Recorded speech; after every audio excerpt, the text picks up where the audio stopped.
राष्ट्रीय आय में सबसे पहले हमने आपको बताया था कि जीडीपी कैसे निकालते हैं।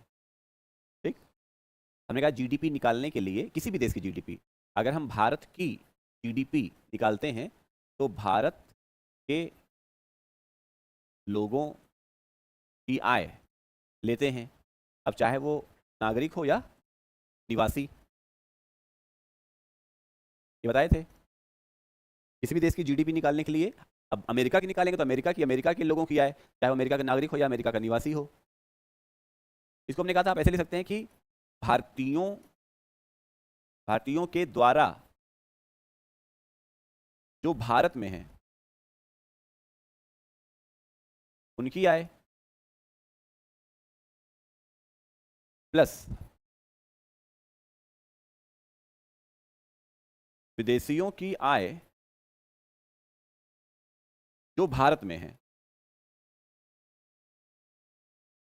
तो भारत के लोगों में दोनों आ गए कि नहीं?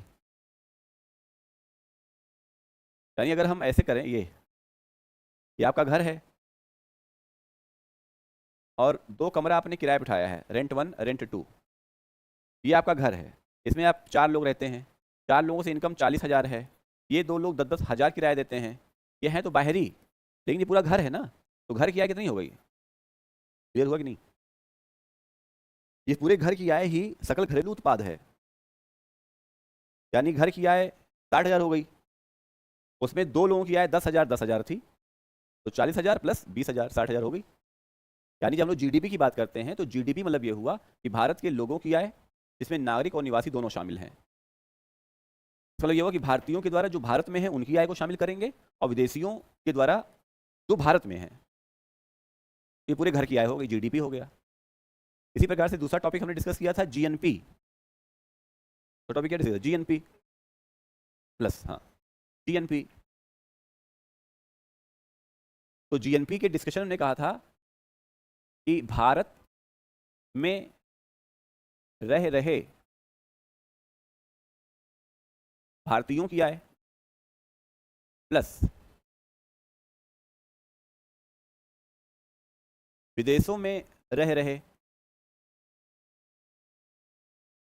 भारतीयों की आय। तो एक तरफ हम लोग जहां जीडीपी में सिर्फ घर की बात कर रहे थे, भारत की बात कर रहे थे, वहीं जीएनपी में सिर्फ भारतीयों की बात कर रहे हैं। बहुत ध्यान से सुनिए हमारी बात। जहाँ एक तरफ हम जीडीपी में सिर्फ घर की बात कर रहे थे, यानी हमारे घर में जितने लोग आएंगे उन्हीं की इनकम काउंट करेंगे, उसी प्रकार से हम जीएनपी में सिर्फ उस देश के लोगों की बात कर रहे हैं, अब वो चाहे वो भारत में रहे या उस भारत के बाहर। यानी हम यहाँ भारतीयों की बात कर रहे हैं ना, भारत में रह रहे भारतीयों की आय प्लस विदेशों में रह रहे भारतीयों की आय। क्लियर? इसी नीचे जीडीपी जब लिखते हैं तो भारत में रह रहे भारतीयों की आय वही रहेगा, और प्लस प्लस यस भारत में रह रहे विदेशी की आय।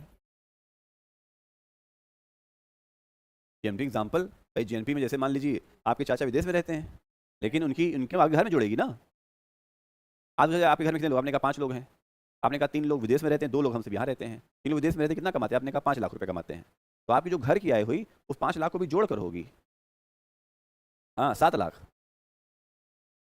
हम जब जीएनपी की बात करते हैं हम देखते हैं कि हमारे भारत के लोग कहाँ कहाँ हैं। तो भारत के लोग ये तो एक तो भारत में हैं, ऊपर से भारत के लोग पाकिस्तान में भी हैं, अमेरिका में भी हैं, चीन में भी हैं, सिंगापुर में भी हैं। तो जहाँ जहाँ भारतीय होंगे, जो जो पैसा कमा रहे होंगे, वो राष्ट्र की आय मानी जाएगी, नहीं भारत की ही मानी जाएगी। उसी प्रकार से जब हम अमेरिका की जीएनपी निकालेंगे, एक तो अमेरिका में जो लोग रह रहे हैं वो तो अमेरिका की आय है ही है, लेकिन अब अमेरिका के कुछ लोग भारत में हैं, पूरी दुनिया में अगर कहीं ना कहीं हैं, तो अमेरिका की आय मानी जाएगी नहीं। तो अगर हम अमेरिका में रहने वाले भारतीयों की आय को अपना मान रहे हैं, तो अमेरिका वाले भारत में रहने वाले अमेरिकियों की आय को अपना नहीं मानेंगे। क्लियर हुआ कि नहीं? तो जो भारतीय अमेरिका में है वो हमारे लिए विदेशी आय है कि नहीं? उसी प्रकार से जो अमेरिकी भारत में है, अमेरिका के लिए वो विदेशी आय है। क्लियर हुआ? यानी इस प्रकार से 2 विदेशी आय हो गई, एक हमारे देश के लोग बाहर हैं और एक हमारे देश में बाहर के लोग हैं। पाकिस्तान क्यों परेशान हो गया? जब भारत ने कहा कि भाई जितने भी पाकिस्तानी हैं यहाँ पर सब जाएं, 5,30,000 लोग एक साथ गए, तो 5,30,000 लोग जब एक साथ निकले, पॉपुलेशन पे असर पड़ा कि नहीं? पहली चीज। अब देखिए राष्ट्रीय आय से मेन सवाल कहाँ से जोड़ेगा? जब 5,30,000 जो माइग्रेंट गए यहाँ से, जो बाहर के थे यहाँ पर थे, तो सोचिए वो जब यहाँ से पाकिस्तान गए तो जहाँ रह रहे होंगे वहाँ एक रोजगार विकसित हो गया होगा, तो पहले उसका प्रभाव तो वहाँ के लोकल लोगों को पड़ा होगा, कुमटी को पड़ा होगा, ठेले को पड़ा होगा। क्यों? और जब ये लोग गए एकाएक तो फिर क्या हुआ, पाकिस्तान में जहां गए होंगे वहां प्रेशर बढ़ गया होगा। तो अगर हम ऐसे देखना चाहें कि भारत में सिर्फ भारत के लोग रहें और सबको हटा दें, मतलब एक बात करें, तब हम सिर्फ घरेलू की बात कर पाएंगे, सकल घरेलू उत्पाद की बात कर पाएंगे। क्यों? अगर हम सब हटा दें, कहते सब जाइए, तब हम शुद्ध घरेलू उत्पाद की बात कर पाएंगे। समझ में आया? सिर्फ भारतीय रहेंगे, मतलब भारतीय नहीं, सिर्फ भारत में रहने वाले, तो अन्य देश भी क्या कहेंगे, भाई अपने यहाँ भारतीयों को भगाएंगे। अब अमेरिका भी कहेगा जितने भारतीय जाएं, पाकिस्तान ने भी कहा ना, पाकिस्तान ने कहा जितने भारतीय जाएं तो मुश्किल 4-5 हज़ार भारतीय निकले। भाई देखिए, पाकिस्तान ने भी कहा कि हम भारतीयों को नहीं रखेंगे अपने यहाँ, तो वहाँ ज़्यादा भारतीय थे ही नहीं। तो अक्सर आप उस देश में जाते हैं जहाँ आपको कमाने खाने का सहूलियत होता है। पता चला कि लगभग 1.5 लाख जो पति थे पाकिस्तान में हैं, उनकी पत्नियां हिंदुस्तान में हैं। यही हुआ ना अभी। अब पत्नियां हैं तो बच्चे भी हैं। अब सोचिए, कहना नहीं चाहिए, कलकत्ता के तटीय क्षेत्रों की तरफ चले जाएंगे तो बांग्लादेशी बहुत हैं। इधर म्यांमार साइड चले जाएंगे, भारत म्यांमार सीमा पर रोहिंग्या बहुत ज़्यादा हैं। तो भारत जो स्ट्रक्चर है ना, उसके तट पर बाहर से लोग बहुत प्रेशर बनाए हुए हैं।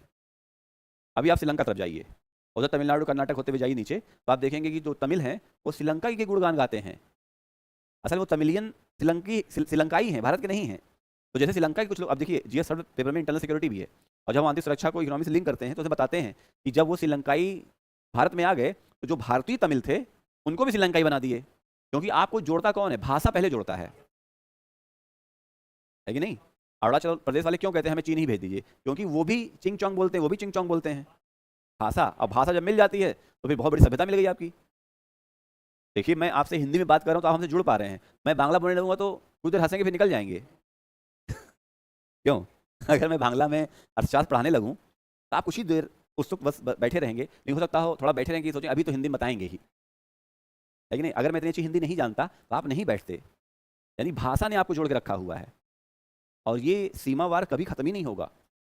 क्योंकि जब अरुणाचल प्रदेश जाइए तो चीन लग जाता है, कश्मीर पीओके जाइए तो पाकिस्तान लग जाता है, फिर नीचे जाइए श्रीलंका लग जाता है, फिर बांग्लादेश लग जाता है। तो सबने एक दूसरे के साथ भाषा की आत्मीयता कर ली है, यार है। तो ये बहुत मुश्किल सा है आंतरिक सुरक्षा वाला सवाल कि हम कहाँ कहाँ लगाएंगे सेना। आप सेना कहाँ लगाएं, भाषा कैसे सेना लगा देंगे आप बताइए। जैसे जब यूपी के लोग या बिहार के लोग कलकत्ता जाते हैं, बंगाल जाते हैं कुछ काम धाम करने, तो क्लियर कट पता चल जाता है कि वो यूपी या बिहार से आए हुए हैं लैंग्वेज से। तो आदमी सतर्क हो जाता है थोड़ा सा। हाँ, क्योंकि भैया भैया बोलते हैं यूपी के लोग, अरे भैया अरे भैया, समझ रहे हैं। भैया हमारे यहाँ यूपी में तो भैया चलता है ना, और वहाँ दादा चलता है, दादा दादा। जो बंगाल का वो दादा बोलेगा, है ना। जो बंगाल का होगा दादी को ठाकुमा बोलेगा, यहाँ बोल देगा तो हाँ, यहाँ ठाकुमा का मतलब ही अलग हो जाएगा, पोकोमा समझ लेगा।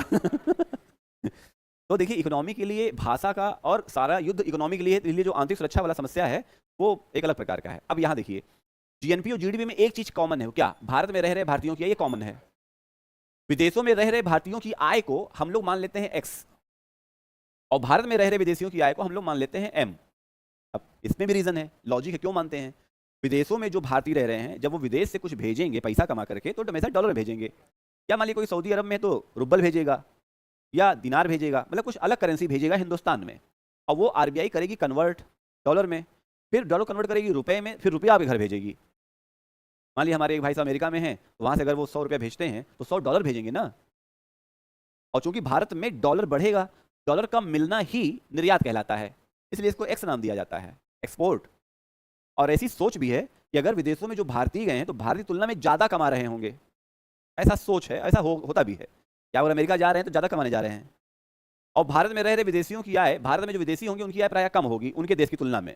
इसलिए हम इसको युगपत समीकरण से माइनस करते हैं, शुद्ध निकालते हैं, जीएनपी माइनस जीडीपी, तो ये तो कैंसिल हो जाएगा, माइनस माइनस ये माइनस, तो इधर एक्स लिखिए इधर एम लिखिए। समझ में आ गया? जो विदेशी, जो भारतीय विदेश में, हाँ बिल्कुल सही बात है, बिल्कुल एक्सपोर्ट हो गया, सर्विस एक्सपोर्ट हो गया, ऐसे समझ सकते हैं। हाँ, और जो हम बाहर से मंगा रहे हैं वो इम्पोर्ट हो गया, जो विदेशी हमारे यहाँ हैं। एग्जैक्टली, तो एक्स माइनस एम। यूट्यूब वाली कमाई कहाँ के? देखिए, अगर वो यहाँ पर हैं और पैन इंडिया काम कर रहे हैं पूरे भारत में, तो भारत की कमाई तो जीडीपी में जुड़ जाएगी, लेकिन जो उनकी कमाई विदेशों से हो रही है वो जीएनपी में जुड़ जाएगी। फिर शुद्ध निकाल लेंगे, जीएनपी माने जीडीपी, तो शुद्ध कमाई कितनी है वो राष्ट्रीय आय में शामिल हो जाएगी। समझ में आ रहा है?